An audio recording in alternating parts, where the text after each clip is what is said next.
आज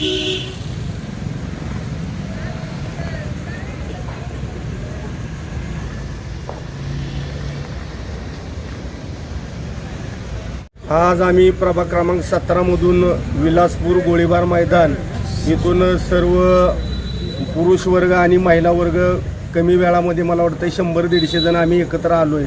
ह्याच्या मागचं कारणही तसं आहे, कालचं 2 तारखेला इलेक्शन झालं, त्याच्या अनुषंगानं काही लोक इंस्टाग्रामवर आणि एक प्रसारमाध्यमाच्या माध्यमातून फिरोजभाईंच्या बाबतीत एक पोस्ट व्हायरल केलेली आहे की लव जिहाद वगैरे ह्याच्यामध्ये पाकिस्तान कनेक्शन वगैरे अशा गोष्टीचा वापर केलेला आहे। परत ते सांगितलं जातं आहे की गाडी त्यांची झाली आहे, ट्रक आला आणि त्यांनी मुलगा उडवला त्यांच्याच कार्यकर्त्याने। पण आम्ही आत्ता साहेबांना भेटून आलो, साहेबांनी सांगितलं मी तो कोरेगावमधला ट्रक आहे, त्याचा याचा काही संबंध नाही।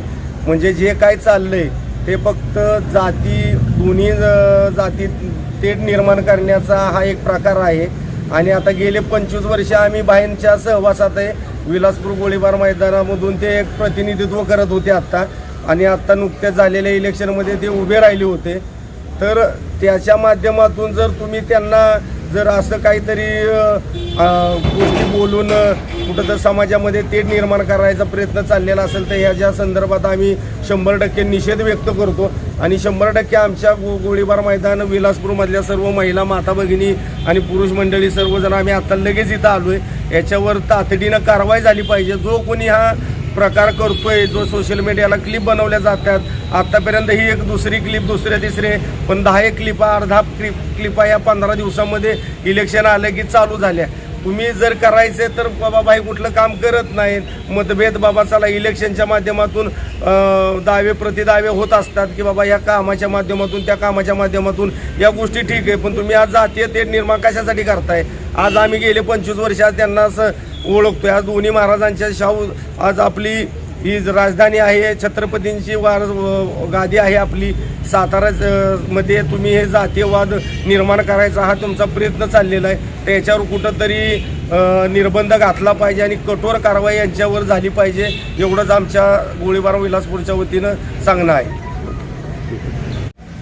फिरोजभाई हे गेले 4-5 वर्ष झालं कोरोना काळापासून आज समाजकार्य करतात। या समाजकार्य करत असताना देखील आज तिथे एवढा मोठा हिंदू समाज आहे, परंतु कोणालाही वाटलं नाही की शिवजयंती मोठ्या प्रमाणात साजरी करावी। ती फिरोजभाईंनी एवढ्या मोठ्या प्रमाणात गेले 3-4 वर्ष शिवजयंती साजरी करतात। जो माणूस शिवजयंती साजरी करतो तो माणूस असलं कृत्य करूच शकत नाही। एवढं असताना त्या माणसाला बदनाम करायचं आणि त्याला कुठंतरी अडचणीत आणायचं, या असल्या गोष्टीमुळे एखादं कुटुंब नेस्तनाबूत होऊ शकतं। याची दखल सर्वांनी घ्यावी आणि ह्या असले गुन्हे हे करणाऱ्या लोकांवर कठोर कारवाई करावी एवढीच विनंती करतो। नमस्कार। आत्ता येऊ घातलेल्या 2025च्या नगरपालिका निवडणुकीमध्ये आपले वॉर्ड क्रमांक 17 मधले फिरोजभाई पठाण आणि पूनम निकम ह्या उभ्या राहिल्या होत्या। मतदारसंघ हा सातारा जिल्ह्यातला तसा फार मोठा आहे आणि सगळ्या जिल्ह्याचं लक्ष ह्या सातारा जिल्ह्यातलं लक्ष सगळं विलासपूरकडे आहे। आणि आमचे फिरोजभाई म्हणजे हे गेले 20 ते 25 वर्ष झाले छत्रपतींच्या राजधानीतले आणि छत्रपतींच्या वंशजातले 13वे वंशज छत्रपती उदयनसिंह शिवेंद्रसिंह महाराज यांचे अगदी उजवा हात आहे आणि त्यांचे ते शिष्य आहेत आणि अगदी त्यांच्या कंठस्थ म्हणजे त्यांच्या खूप जवळचे मित्र आहेत। आज आपल्या छत्रपतींच्या वंशजामध्ये आज एक मुस्लिम मावळा आहे, हे लोकांना पाहवत नाही। आणि छत्रपतींचा मावळा सुद्धा, छत्रपती शिवाजी महाराजांचा मावळा सुद्धा हा मुस्लिमच होता। आणि साईबाबा हे सुद्धा मुस्लिमच होते, हे हिंदूंचे दैवत आहे। तर आज ह्या इलेक्शनच्या मध्ये लोकांनी त्यांना काही समाजकंटकांनी खंडणी मागितली होती, पण भाईंनी ती खंडणी देण्यास नकार केला। खंडणी पैसे वाटले नाहीत, खंडणी देण्यास नकार केला म्हणून त्यांच्यावरती हे क्लिप तयार करतात, इंस्टाग्रामवरती काय टाकतात। त्यांना कुठून बदनाम करायचं हे फक्त ते शोधतायत। आजचा आलेला हा उमेदवार 8 दिवसापूर्वी मी म्हणतो मी उभा राहणार आहे आणि मी सगळं करणार आहे। आज मी माझ्या कार्यात मी काय केलेली कामं ते आत्ता ते सांगतायत, म्हणजे निव्वळ हे बहिणींना बदनाम करायचं काम चाललेलं आहे। आमचा कार्यकर्ता हा सच्चा कार्यकर्ता आहे, त्यांनी आत्तापर्यंत खूप कामं केलेली आहेत आणि सगळ्यांना मदत केलेली आहे। हा ट्रक वगैरे जो म्हणतायत तो कोरेगावचा ट्रक आहे, त्यांच्याकडनं काहीही झालेलं नाही आहे।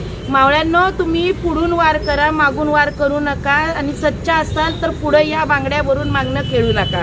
मला एकच सांगायचं आहे, आम्ही सच्चा मर्द असेल तर त्यांनी पुढे येऊन खेळावं, मागणं वार करू नये. आणि बहीणसाठी आम्ही निषेध व्यक्त करू. अख्खा विलासपूर उद्या 11 वाजता इथं उभा राहीन. आमचा गुन्हा नोंद झाला नाही तर त्याच्या पुढं सगळं पोलीस डिपार्टमेंटनी सांभाळावं ही मला नम्र विनंती. जय श्रीराम. मी सामाजिक कार्यकर्ता सुवर्णताई पाटील. आज जे जाती धर्मात तेढ निर्माण करायचं काम झालं आहे, हिंदू आणि मुस्लिम हे असं म्हणून जे काही कृत्य करताय तुम्ही, हे कुठंतरी चुकीचं आहे आणि त्याला समाजात गालबोट लागेल व जाती धर्मात तेढ निर्माण होईल असं कुणी वागू नये. त्याच्यासाठी आम्ही पोलीस स्टेशनमध्ये आलेलो आहे आणि पोलीस स्टेशनमध्ये येऊन आम्ही रीतसर कंप्लेंट दिलेली आहे. त्याच्यावर मस्के साहेब हे त्या ज्यांनी हे पोस्ट टाकले त्यांच्यावर तर गुन्हा नोंद करतील, पण जे आपले दोन्ही राजे श्रीमंत छत्रपती उदयनराजे भोसले महाराज साहेब असतील व श्रीमंत छत्रपती शिवेंद्रसिंह राजे भोसले महाराज साहेब असतील, यांनी कधीही जाती धर्माचं राजकारण केलेलं नाही आहे आणि इथून पुढं कुणीही जाती धर्माचं राजकारण करू नये आणि काहीतरी समाजात गालबोट लागेल असंही कुणी वागू नये एवढीच माझी विनंती आहे सगळ्यांना.